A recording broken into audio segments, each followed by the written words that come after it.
Hello everyone, मैं आप लोगों के लिए कुछ इंग्लिश फ्रेजेस लेकर आया हूं जो वेरी इंपॉर्टेंट हैं। This English phrases are very important for the students के लिए काफ़ी इंपॉर्टेंट है। ये फ्रेजेस एग्ज़ाम्स में ही पूछे जाते हैं। The students of 10th, students of 11th, students of 12th and जो 12th के ऊपर में है, जो ग्रेजुएशन के लेवल के स्टूडेंट्स पे, उनके लिए भी बहुत इंपॉर्टेंट है। एग्ज़ाम्स में भी जो अभी एग्ज़ाम्स स्टूडेंट्स को जिनको देना है तो उनके लिए ये फ्रेजेस काफ़ी महत्वपूर्ण साबित होने वाले हैं। और जो स्पोकन इंग्लिश के जो स्टूडेंट्स हैं उनके लिए फ्रेजेस बहुत ही इम्पॉर्टेंट है, क्योंकि जो फ्रेजेस हम जो यूज़ करते हैं उसका एक अलग मीनिंग होता है। तो let's start and the first phrase is as usual. As usual का मतलब होता है सदा की भांति या हमेशा की तरह। आप सेंटेंसेस बना सकते हैं कि वह हमेशा की तरह आज फिर लेट है। He is late today as usual. वह हमेशा की तरह अच्छी दिख रही है। She is looking beautiful as usual. Second one is and so on. And so on का मतलब होता है ईटीसी, इत्यादि। मैंने बाजार से बहुत सी चीज़ें खरीदा, like shirt, pant and slipper etc. तो बोल सकते हैं कि I have bought many things from the market, like a shirt and a trouser and a slipper etc, इत्यादि। इस तरह से आप सेंटेंस बना सकते हैं।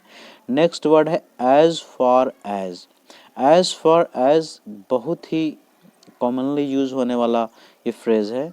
स्पोकन इंग्लिश में तो खैर हम बहुत यूज़ करते हैं, न्यूज़पेपर वगैरह में भी, रिटन इंग्लिश में भी काफ़ी यूज होता है। एज फॉर एज का मतलब होता है जहाँ तक। As far as someone is concerned, जहाँ तक उसकी बात है। लाइक जहाँ तक बिहार की बात है, as far as Bihar is concerned. जहाँ तक लॉकडाउन की बात है, as far as lockdown is concerned. जहाँ तक बिहार में शिक्षा की बात है, as far as the education in Bihar is concern. इस तरह से आप इसका यूज कर सकते हैं। At the 11th hour. At the 11th hour का मतलब होता है कि एकदम अंत में, एट द लास्ट टाइम। मतलब कोई घटना घटी तो लास्ट में कुछ हुआ तो we can say at the 11th hour. For example कि मीटिंग जब ख़त्म होने वाली थी तो मीटिंग के लास्ट में वह आदमी पहुंचा, तो he came at the 11th hour of the meeting. Next sentence, next word is a fair weather friend. A fair weather friend वैसे फ्रेंड को बोलते हैं जो बुरे टाइम पे आपका काम नहीं आता है, सिर्फ अच्छे टाइम पे काम आता है। इसको हम बोल सकते हैं सुख के साथी। He is a fair weather friend, वह सुख का साथी है, मतलब मुसीबत में काम नहीं आएगा। A red letter day. Next phrase is a red letter day. A red letter day का मतलब होता है ऐतिहासिक दिन, ऐतिहासिक दिवस। अभी 26 जनवरी आने वाली है तो हम बोल सकते हैं कि 26 January is a red letter day in the history of India. मतलब तो 26 जनवरी भारत के इतिहास में एक ऐतिहासिक दिवस है, एक ऐतिहासिक दिन है।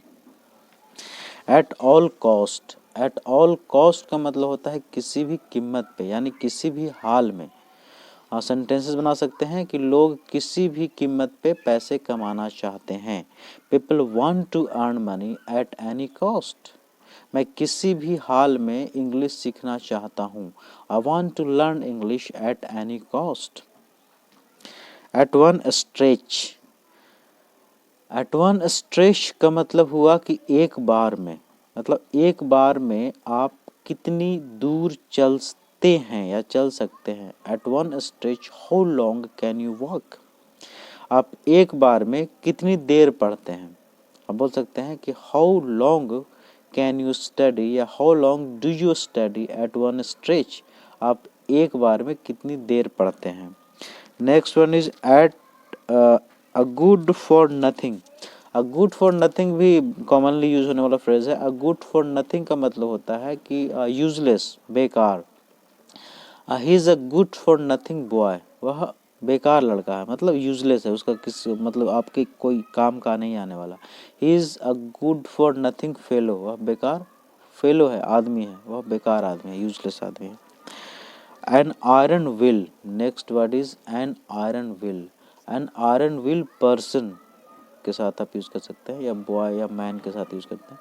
एन आयरन विल मैन का मतलब हुआ एक दृढ़ प्रतिज्ञा वाला व्यक्ति, एक जिनका इच्छा शक्ति बहुत मजबूत होता है, उसको हम बोलते हैं। फॉर एग्जांपल हम बोल सकते हैं कि the chief minister of Bihar mister Nitish Kumar is an iron will person. Nitish Kumar एक दृढ़ निश्चय वाले व्यक्ति हैं।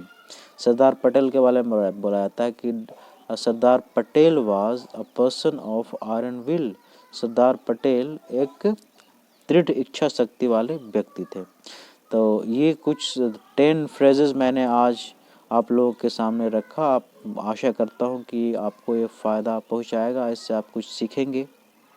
अगर कुछ आपकी क्वेरी है, कुछ और जानना चाहते हैं तो कमेंट बॉक्स में बिल्कुल लिखें। मेरे चैनल को लाइक, सब्सक्राइब एंड शेयर ज़रूर करें ताकि बहुत से स्टूडेंट्स को इसका फ़ायदा मिल सके। And please keep watching and keep learning English. Thank you very much.